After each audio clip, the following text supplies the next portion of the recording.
na bagay. Ako nakita sa langit isang malaking pulang dragon na may 7 ulo at 10 sungay na may korona sa bawat ulo. So itong dragon, bakit nakita sa langit ni San Juan?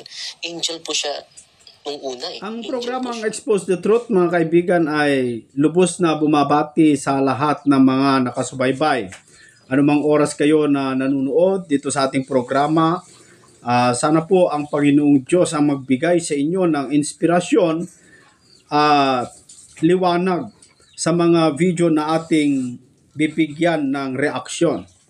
Reaction video po ang gusto ko pong i-share sa inyo na kung saan video po ito ng mga Iglesia Katolika tungkol po doon sa nagtanong kay Darwin Gitgano na kung si Maria ay nasa langit na ba.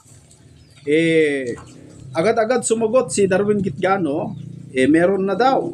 At ang isa sa pinakamatinding ginamit niyang talata, mga kaibigan, para patunayan na si Maria ay nasa langit na, ay yung Revelation chapter 12. So, maliwanag sa atin, mga kababayan, na para sa mga Iglesia Katolika, ay si Maria nasa langit na. Kasi meron silang doktrina na ganyan na si Maria, body and soul, ay nasa langit na. Kasi si Maria daw ay na-glorified body na. Alam nyo, mga kababayan, itong mga ginagawa o aral ng mga Iglesia Katolika, ayon sa mga taga-punto-por-punto, ay medyo malayo bakit, mga kababayan? Panoorin natin ano yung sagot ni Darwin Gitgano kung bakit nasa langit na si Maria. Heto po, mga kapatid. Video po ito ni Darwin Gitgano at video din ng ating kapatid na Eli na kung saan ito ay comparison, no? So tignan natin ano yung mas biblical ang sagot tungkol po rito. Narito po. Maria ay nasa langit na po ba? Yes, nasa langit na po. Yun. Mabasa natin yan sa Revelation chapter 12. Basahin natin. Yan po ang great privilege sa ating mahal na ina na natanggap niya bilang ina ng Diyos. Yun daw ang Ito, pribilehiyo. mga kapatid, sa Pahayag chapter 12 verse 1 to 5, ang babae at ang dragon. So sa Genesis, yun daw yung great privilege sa ating mahal na ina, sabi niya, si Maria, bilang ina ng Diyos.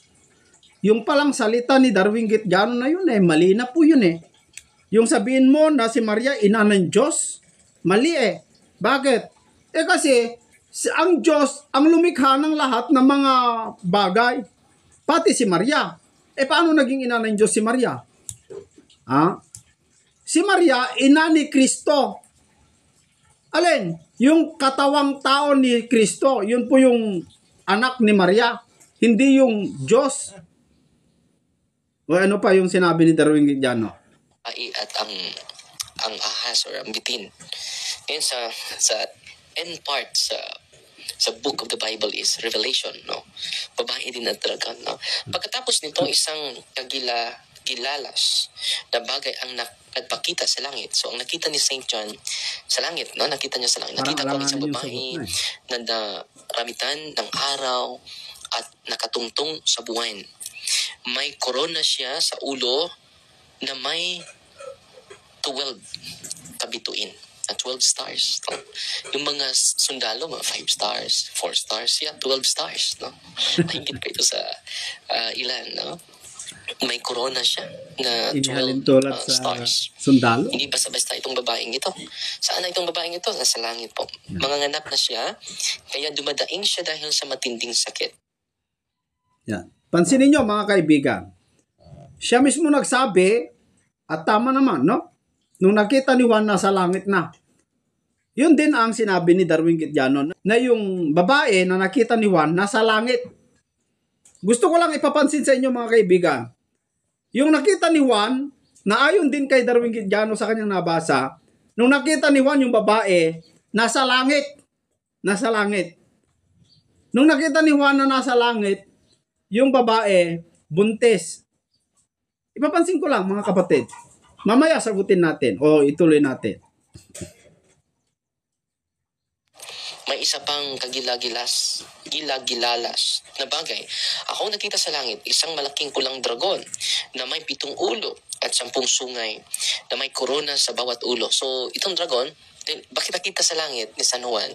Angel po siya nung una Angel po siya. So, galing siya sa langit, mga kapatid.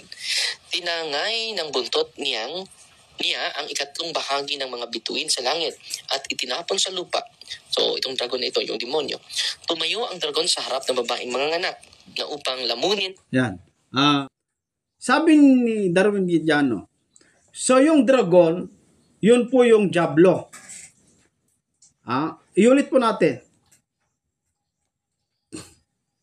So maliwanag sa kanya, yung dragon ay yun po yung diablo. Tandaan nyo mga kaibigan, bibigyan ko ng paliwanag mamaya yan. Yung dragon daw, yun yung diablo. Hindi tayo tutol doon. Pero mayroon akong ipapakita sa inyo mamaya tungkol dyan. Ang sanggol sa oras na isilang ito. At nanganak nga ang babae na isang sanggol na lalaki na siyang maghahari sa lahat ng bansa sa mamagitan ng kamay ng bakal. Hindi nakain ng dragon ang sanggol dahil inagaw agad ang sanggol at dinala sa Diyos doon sa kanyang trono. So, kita ninyo mga kapatid, ang babaeng ito ay nasa langit po. So, ito po ay, sino ba yung nanganak sa sanggol? Si Mama Mary naman. Yeah. So, malinaw na malinaw, linaw pa sa sikat ng araw, mga kapatid.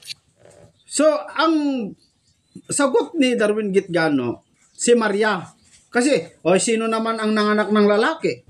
Di ba si Mama Mary lang naman? Sabi niya, no?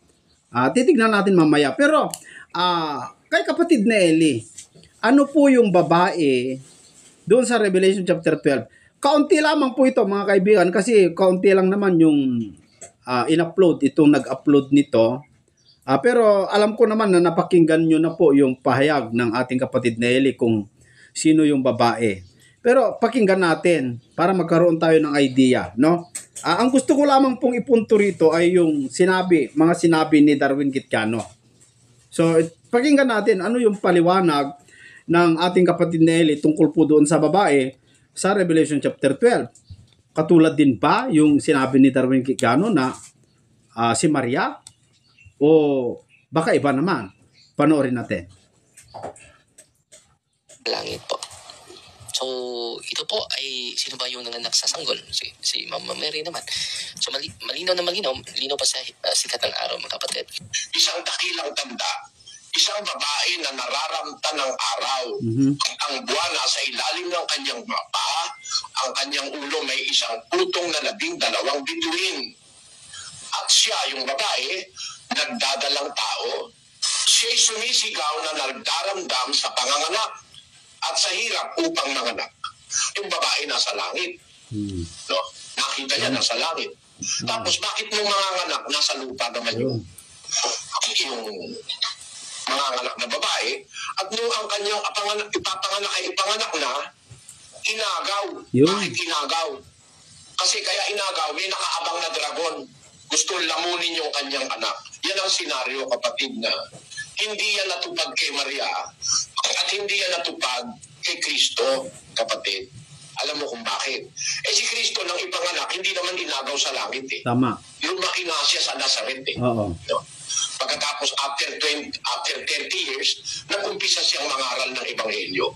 Kaya imposible na si Maria yung babae. Kasi ang ipinanganak ni Maria, hindi naman inagaw. Itong babaeng ito. So, dito pala mga kaibigan, makikita na natin yung pagkaibahan ng paliwanag ni Darwin Giuliano at saka ni kapatid na Eli. Na yung anak ng babae, hindi naman katulad ni Kristo. Kasi si Kristo nung naipanganak, hindi inagaw eh. Yun po yung katwiran ni Brother Eli. Tama naman eh. Pero itong anak ng babae, nung naipanganak, inagaw. Totoo yun. Nasa Biblia yun eh, mga kababayan. So, alin pa yung katwiran ni kapatid na Eli? Sino yung babae kung hindi si Maria? Tapos bakit nung manganganak nasa lupa naman yung manganganak na babae at nung ang kanyang ipapanganak ay ipanganak na, inagaw. Bakit inagaw? Kasi kaya inagaw, may nakaabang na dragon. gusto lamunin yung kanyang anak. Yan ang senaryo, kapatid, na hindi yan natupad kay Maria at hindi yan natupad kay Kristo, kapatid. Alam mo kung bakit? Si Kristo nang ipanganak, hindi naman inagaw sa langit eh. Lumaki nga siya sa Nazaret eh. No?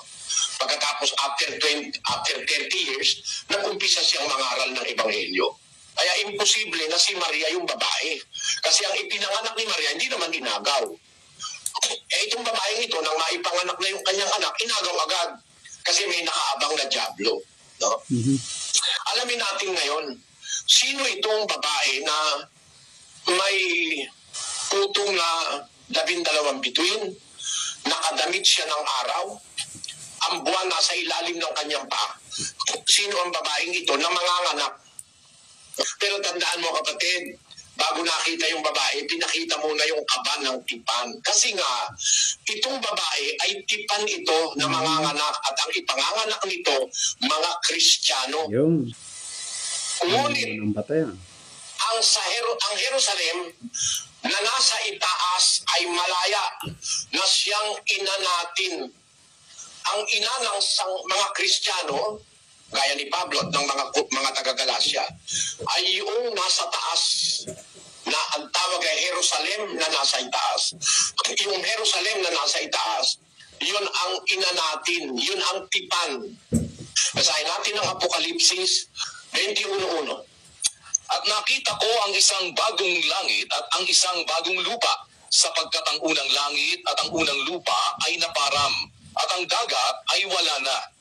At nakita ko ang bayang banal, ang bagong Jerusalem na nananaog mula sa langit, buhat sa Diyos. Ngayon, meron tinatawag sa Biblia, kapatid, bagong Jerusalem, the holy city, ang banal na syudad ng Diyos, tinatawag na bagong Jerusalem, nasa langit yon. Yes. Inihahanda ng Diyos yon para maging mamanahin ng maliligtas na mga Israelita. Ang tawag bagong Jerusalem.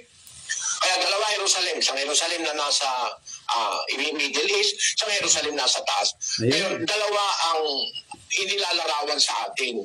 Dalawang tipan. Isang tipan galing sa bundok ng Sinai, no? Na nasa Arabia. Yun yung 10 utos. Isang tipan namang gagaling sa itaas, sa Jerusalem sa itaas, yun yung Ebanghelyo, kapatid. Ang Ebanghelyo ng ating Panginoong Kristo, yun ang bagong tipan. Ang Ebanghelyo o bagong tipan, larawan ng Jerusalem sa itaas na siyang ina natin, sabi ng Apostol Pablo sa mga Kristiyano. So ang manganganak ng mga anak ng Diyos ay yung Jerusalem na nasa itaas, yung tipan na nanggaling sa Jerusalem sa itaas. Kaya ang ina ng mga Kristiyano ay ang tipan na bago. Sa mundo, walang anumang bagay na aagawin sa darating na panahon. Walang anumang bagay na aagawin dahil pinagtatangkaan ng dyablo kundi ang iglesia. Tandaan mo, iglesia ang aagawin. Walang ibang aagawin. Sa record ng Biblia, ang aagawin yung iglesia, yung mga anak ng Diyos. 4:16 ng unang Tesalonika. Sapagkat ang Panginoon din ang bababang mula sa langit na may isang sigaw, may tinig ng arkanghel at may pakakak ng Diyos, at ang nangamatay kay Kristo ay unang mga bubuhay na maguli. Kung magkagayon, tayong nangabubuhay na nangatitira ay aagawing kasama nila sa mga alapaap upang salubungin ng Panginoon sa hangin. At Kita mo, kapatid, kita mo, yung iglesia, yung mga Kristiyano, pagbaba ni Kristo, bababa siya. May isang sigaw, may tinig ng arkanghel, may pakakak ng Diyos. Yung namatay kay Kristo, yung mga unang Kristiyano, yung mga sila Pedro, mga apostol, yung mga sila Maria Magdalena, mga namatay kay Kristo yan eh. Yun. Sila ang unang mabubuhay na maguli. Pagkatapos nilang mabuhay na maguli, yun naman natitirang buhay. Bawa, dadating yun ngayon. Meron sumusunod kay Kristo ngayon. Ngayon dumating yun, yung nabubuhay na natitira na sumusunod kay Kristo, aagawin kasama nila nung mga nabuhay na maguli, aagawin sila. Pagsasamahin, patay. Yan po mga kaibigan. So maliwanag sa atin yung sagot ng ating kapatid na Eli. Como maliit lamang po, no, yung nakalagay sa upload. Pero napakinggan ko po yung buong video ng ating kapatid Nelly at napakalinaw kung paano niya idinitalye yung babae, na yung babae ay sumisimbolo ng Jerusalem sa itaas, hindi sa Jerusalem, doon po sa Arabia, no? So nakita naman natin yung paliwanag niya. At yung anak ay ang iglesia. Tama naman mga kaibigan, kasi pinatunayan yan ng ating kapatid na Eli. Yung 12 bituin ay yun po yung kumakatawan sa mga 12 apostol. At yung araw na damit ng babae ayon sa ating kapatid na Eli ay yun po yung karangalan. Kaya araw lumiliwanag. May liwanag kasi sa Jerusalem na nasa langit mga kaibigan. Alam nyo yung Jerusalem sa langit, balot yan ng liwanag, at yun ay liwanag ng Diyos, no?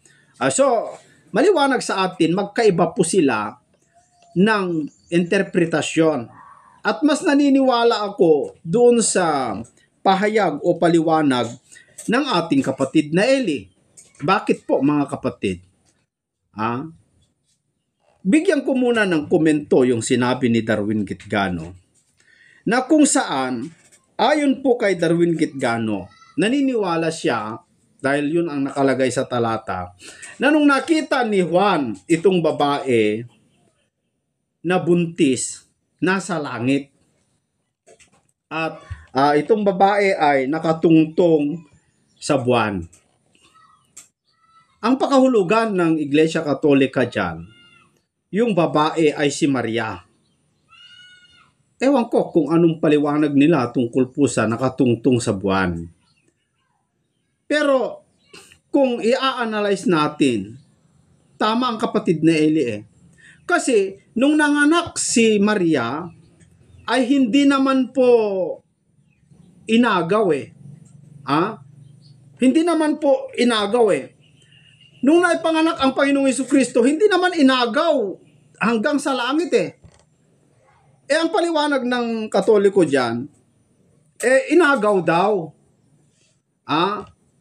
Inilipat daw si Kristo nung bagong panganak, dinala sa Ehipto. Ang logic dyan mga kaibigan, na magaling si John Don ng logic, ay si Maria nung nanganak, tama.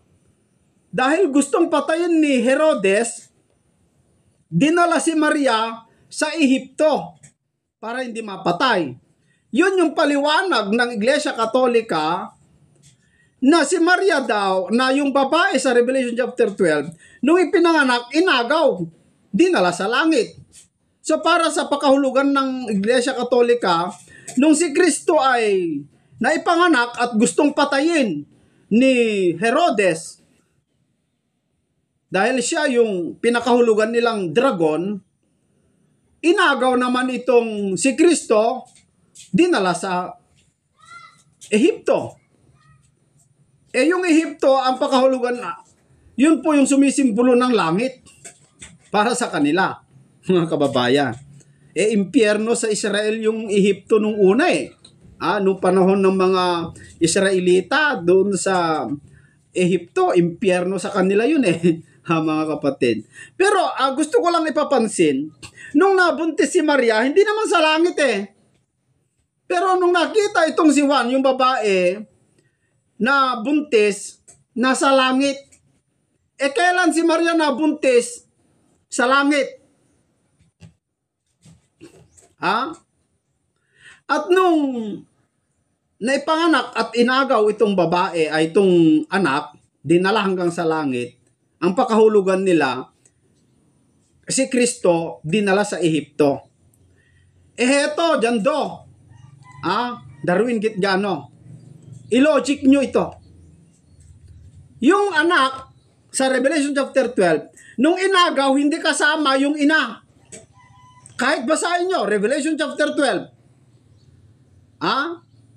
Nung naipanganak itong anak, kahit basahin nyo, inagaw itong anak, dinala hanggang sa langit, hanggang sa kanyang trono. Pero hindi kasama ang ina. Kasi yung ina, dinala sa ilang at inampun doon. O di magkaiba. Nagkahiwalay itong mag-ina. Pero si Kristo, nung naipanganak, dinala ni Jose, kasama si Maria, at yung bata, dinala sa Ehipto. Abay, makakasama. O ito, sige, pakinggan po ninyo.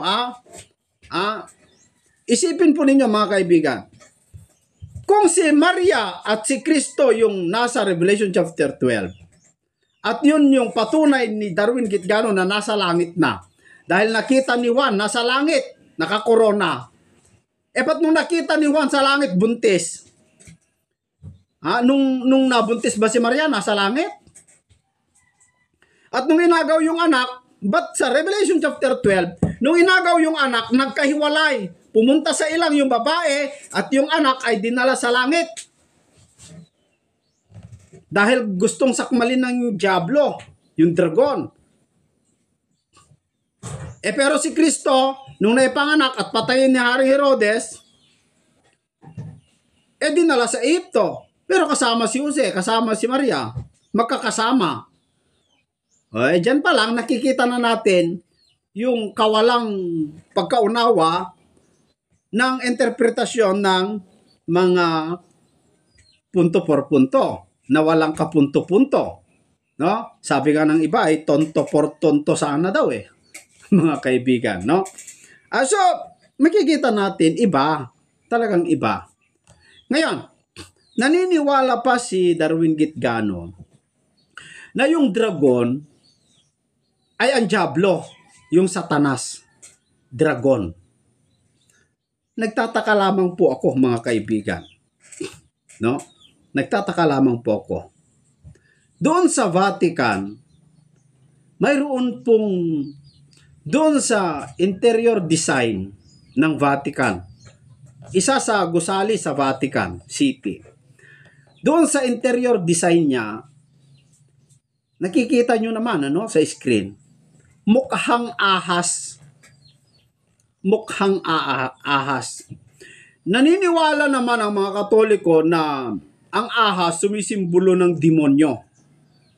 Pero tataka ako bakit yung kanilang isa sa session hall nila dyan po sa Vatican. Ang interior design niya ay mukhang ahas. Pati yung nandoon sa itaas ng pulpito, ayan po mga kapatid, kung titignan po ninyo yan, mukhang ahas Bakit ganon? Ito ba ay gawa-gawa ko lamang mga kababayan? Hindi po. Hindi. At kahit doon sa kanilang harapan, ito kasi yung logo nila, no? Logo po nila ito. At kung papansinin po ninyo, mayroon pong dragon. Dragon yan Dragon. Bakit? Bakit kung ano pa yung simbolo ni Satanas, yun pa yung nasa harapan ng simbahan ng Iglesia Katolika? Ito, nakikita nyo naman no? San Ignacio, Miguelito. Bakit ahas? Yung ahas, tandaan po ninyo mga kaibigan, ayon sa Revelation chapter 12, yung ahas sumisimbolo o yung dragon sumisimbolo ng diablo, demonyo. Pero itong mga Iglesia Katolika, ginagamit yung ahas doon sa kanilang kapilya o simbahan. At inaamin nila na yung interior design doon sa loob ng session hall nila ay talagang mukhang ahas. Mukhang ahas. Mga kaibigan. Tignan natin ito mga kaibigan. Nagtanong ako kay Meta AI. Tinanong kasi natin ano po ibig sabihin ng Vatican, no? So ganito po ang sagot ng Meta AI. Ang ugnayan sa pagitan ng Vatican at ahas ay nagmula sa mga teoryang conspiration at interpretasyon ng mga simbolo at pangalan. Narito ang ilang halimbawa. So, may mga teorya, no? Na nag-uugnay doon po sa Vatican at saka yung ahas. Ito po yung teorya. Mga teoryang conspiration, Vaticano at Basilica ni San Pedro. Ang disenyo ng Basilica, si San Pedro ay inihalin tulad sa hugis ng ahas na nagpapakita ng pagkakaroon ng kapangyarihan at pagliligtas. So ayon kay Meta AI, mayroon pong teorya na doon sa Vaticano at sa Basilica ni San Pedro, mayroong hugis ahas. Gaya yung nakikita po ninyo dyan po sa screen, no? Tama naman, talagang hugis ahas naman yan, no? Mga kaibigan. Number 2, ang obelis ng Vaticano. Obelis. Yun po, yung nakikita po ninyo, no? Ang obelis sa harap ng Basilica ni San Pedro ay may hugis na ahas at nagmula sa mga sinaunang Ehipsyo. So yung hugis ahas, yan ay nagmula doon sa hugis ahas ng mga Ehipsyo. So parang magkaugnay, no? Parang magkaugnay yung estilo ng mga Ehipsyos na parang may hugis ahas pati doon po sa Basilica. O kahit doon sa obelis na tinatawag nila, no? Doon sa harap. Ang mga eskultura at arte o art, ang mga eskultura at art sa loob ng Vatican ay nagpapakita ng mga ahas na nagpapakita ng pagkakaroon ng kapangyarihan at pagliligtas. So yun daw ang meaning kung bakit sila naglalagay ng ahas doon sa Vatican. So inaamin po, sang-ayon po ni Meta AI, kahit sa mga nakalagay doon sa Google na meron talaga doon po sa Vatican, nakikita nyo naman, na mayroong hugis ahas. Hugis ahas. Pero ang interpretasyon nila dyan, yan ay sumisimbolo daw ng pagliligtas. Gaya yung ginawa ni Moises na gumawa ng ahas doon po sa ilang para ang tumingin doon ay maliligtas. So, parang hinahalin tulad nila yung ahas ay si Kristo. Ang lupit naman, ano? Kayo, payag ba kayo? Kasi ako, may mga naniniwala na mga mangangaral at ako naman ay sumasang-ayon din naman, ano? Na ang simboliko ng Kristiyano at ang Panginoong Jesucristo ay tupa, hindi ahas. Kahit basahin mo sa Bagong Tipan, ang sumisimbolo sa ating Panginoong Jesucristo ay gaya ng tupa, na hindi umiimik. Ganon. So, ang simboliko ng Panginoong Jesucristo ay tupa, hindi po ahas. Pero ang kinuha ng mga Katoliko na sumisimbolo kay Kristo ay yung ahas na ginawa ni Moises doon sa ilang. Pero may mga ibang naniniwala na hindi daw hugis ahas ang ginawa ni Moises, kundi ang ginawa niya daw ay hugis tupa. Nga lang, noong itinago ang Biblia, ay may nagmanipula at may mga bagay dyan po sa Biblia na binago ng nagtago nito. Alam naman po natin ng nagtago o na bawal mai-translate yung Biblia ay Iglesia Katolika. May mga agam-agam na nagsasabi na kaya nila itinago upang baguhin yung mga bagay na gusto nilang baguhin at mailagay nila yung gusto nilang mailagay. Ngayon, yun ay mga teorya lamang po yun, no, mga kaibigan. Pero naniniwala ako doon sa isa sa mga nakalagay dito na yung Vatican mayroon talagang hugis ahas at inaamin naman po nila yan. At nakikita naman talaga sa screen na kahit yung logo nila doon sa gitna meron pong hugis ahas talaga. At hindi lang ahas, hugis dragon.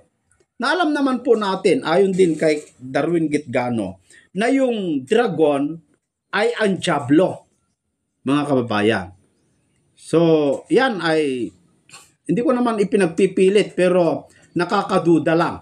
No? Na kung ano pa yung mga bagay na kalaban ng Biblia, kalaban ng Panginoong Diyos, yun pa yung isinisimbolo o ginawang simboliko itong mga Katolika, mga kaibigan. No? Ngayon, bakit ako naniniwala sa pahayag ni Brother Eli na yung sinasabi sa Revelation chapter 12 ay hindi si Maria at hindi si Kristo, kundi yung sumisimbolo doon sa babae ay ang Jerusalem na nasa langit. Na kung saan doon po nang galing yung salita ng Diyos upang bumuo ng iglesia, na yun po yung aagawin pagbalik ng ating Panginoon Jesucristo. Alam nyo mga kaibigan, tama naman yung sinabi ni kapatid na Eli. Gusto kong basahin yung kanyang binasa dito po sa Galatia chapter 4. Dito po sa verse 24. Kung iuumpisan natin sa 22, no? Sabi dito, sapagkat nasusulat na si Abraham ay nagkaroon ng 2 anak. Ito po yung kasaysayan ni Abraham. Ang isa'y sa aliping babae at ang isa'y sa babaeng malaya. So 2 po yung naging anak ni Abraham. Ito po yung anak sa alipin na si Agar at itong anak sa malaya na si Sarah, mga kapatid. 23. Gayunman, ang anak sa alipin ay ipinanganak ayon sa laman. Ngunit ang anak sa babaeng malaya ay sa pamamagitan ng pangako. So yung anak daw ni Abraham kay Agar, ipinanganak ayon sa laman. 24. Ang mga bagay ngang ito'y may lamang talinghaga. Ano yung talinghaga? Yung asawa ni Abraham at saka yung kanyang 2 anak. Heto. Sapagkat ang mga babaeng ito'y 2 tipan. Yung babae daw na yon, 2 tipan. Ngayon, ang isa'y mula sa bundok ng Sinai. Yung 2 babae daw ay 2 tipan. Ang isa'y sabi niya mula sa bundok ng Sinai na nanganganak ng mga anak sa pagkaalipin na ito'y si Agar. So yung sumisimbolo doon po sa lumang tipan ay yung bundok ng Sinai na kung saan yung 10 utos. Ang Agar ngang ito'y ay bundok ng Sinai. Yung Agar daw ay ang bundok ng Sinai sa Arabia. So, sumisimbolo si Agar yung Jerusalem na nasa Arabia. At ito'y katulad ng Jerusalem ngayon sapagkat ito'y nasa pagkalipin kasama ng kanyang mga anak. So, sumisimbolo si Agar doon sa Jerusalem na nasa Arabia. Ngunit ang Jerusalem na nasa itaas ay malaya, na yun po yung sumisimbolo kay Sarah, na siyang ina natin. So, ang ina natin sa spiritual ay yung Jerusalem na nasa itaas, doon sa langit. Kaya dapat ang pananampalataya natin, mga kababayan, ay hindi manggaling sa Roma, kundi dapat ang sampalatayanan natin yung nanggaling sa Jerusalem sa itaas. Ang problema kasi, ang sinampalatayanan ng mga tao na ikinakalat ng mga Iglesia Katolika ay yun ang galing sa Roma. Na yun ang galing sa Roma, galing daw sa Jerusalem, sa Arabia.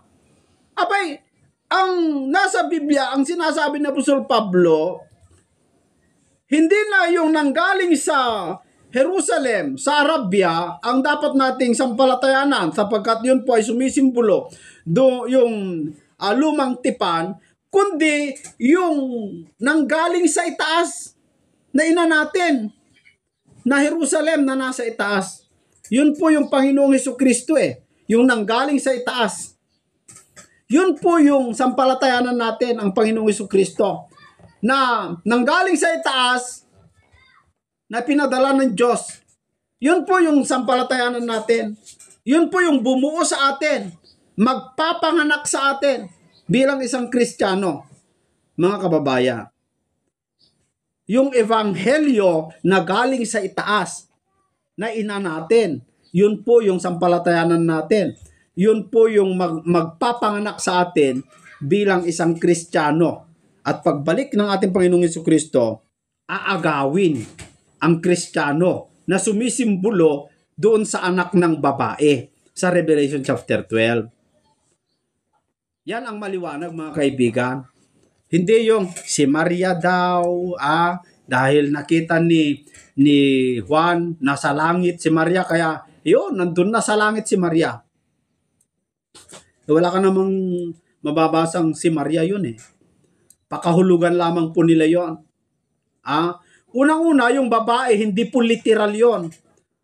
Yung Revelation, mga kaibigan, ang Revelation po kasi, simboliko yan Hindi, karamihan yan, hindi literal Sumisimbolo lamang po yung babae sa ina natin. Na ang ina natin ay nasa itaas. Yun po yung pinanggalingan ng binhi o ebanghelyo. Na yun po ang ating Panginoong Hesukristo upang ipanganak tayo bilang isang Kristiyano, mga kapatid at mga kababayan. So dito makikita natin na hindi po totoo yung interpretasyon ng Katoliko paano maging totoo? Kasi yung mga ginagawa nila puro labag sa Biblia Puro labag sa Biblia Kaya siguro kung pinatulan itong si Darwin Gitjano ng ating kapatid na Eli, sayang lang, no? Hindi pinatulan kung pinatulan siguro ito nung buhay ang ating kapatid na Eli, pahiya siguro ito, no? Kasi yung kanilang pagkaunawa malayo Nagpapakyot pa itong si Darwin Gitjano Nagpapakyot pa, magsabi Kasinungalingan naman yung kanyang sinasabi, mga kaibigan. So yan po, hindi po si Maria yon. Unang-una, hindi nagbuntis si Maria sa langit. At nung nanganak si Maria, kasama niya yung kanyang anak, tumakas. Tumakas sila, hindi inagaw. Tumakas sila, pumunta sa Ehipto. Magkasama sila. Itong anak naman na babae sa Revelation chapter 12, hindi tumakas hindi sila tumakas kundi nung napanganak itong bata, inagaw So may nag-agaw. At itong babae naman ay tumakas nga, no? Pumunta sa ilang. Pero hindi sa Ehipto. Pumunta sa ilang. Kasi hinabol ng dragon Na yung dragon, yung ahas, yung diablo, yung satanas, mga kababayan. So yan, hindi pa naganap yan. Hindi pa yan naganap. Unang-una, ang revelation po mga kaibigan ay magaganap sa hinaharap ni Juan. Basahin natin, ano? Dito po sa Revelation, pagkatapos ng mga bagay na ito, ay tumingin ako, sabi ni Juan. At narito, ang isang pintong bukas sa langit. Nakita ni Juan, yung pintong bukas sa langit. Anong nakita? At ang unang tinig na aking narinig, na gaya ng sa pakakak na nakikipag-usap sa akin, ay sa isang nagsasabi, umakyat ka rito. Pinaakyat si Juan, ano? Sa pamamagitan ng Espiritu. At ipapakita ko sa iyo ang mga bagay na dapat mangyari sa haharapin. So, ang revelation, ipinakita ng anghel kay Juan, hindi yung mga nangyari na o naganap na, kundi ipapakita kay Juan yung mga bagay na dapat mangyari sa haharapin. Ibig sabihin, sa haharapin ni Juan. Hindi yung nakaraan ni Juan. Si Kristo, nung naipanganak, nung naisulat ang Revelation, nandun na sa langit Ang katunayan, si Kristo nga ang nagpahayag dito sa Revelation nagpahayag kay Juan So, ibig sabihin, ito, mga bagay na hindi po nasabi ng Panginoong Jesucristo nung nandito sa lupa, kaya ipinahayag niya sa pamamagitan ng isang anghel para maisulat ni Juan yung mga bagay na hindi pa naganap noong nandito sa mundo, kundi magaganap sa hinaharap ni Juan. Apokalipsis 1:1. Ang Apokalipsis o ang pahayag ni Jesucristo na ibinigay ng Diyos sa kanya. So itong pahayag ng Panginoong Diyos sa ating Panginoong Jesucristo, ang Diyos kasi ang nagbigay ang pahayag o Apokalipsis ni Jesucristo na ibinigay ng Diyos sa kanya upang ipahayag sa kanyang mga alipin.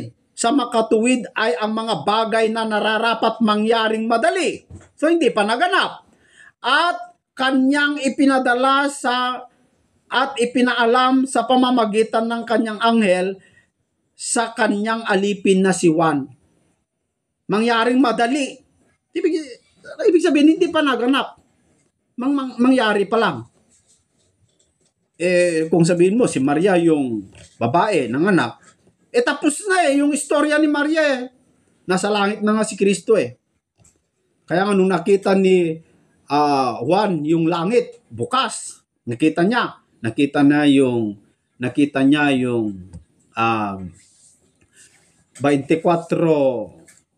na nakaupo doon sa luklukan, sa palibot ng luklukan. Nakita niya yung luklukan. Nakita pa niya yung 4 na nilalang na puno ng mata. Pero walang nakita si Juan na Maria na nakakorona. Wala. Yan ang katunayan na wala si Maria. Wala pa si Maria sa langit. Mga kababayan. Wala pa. So, yan po, mga kapatid.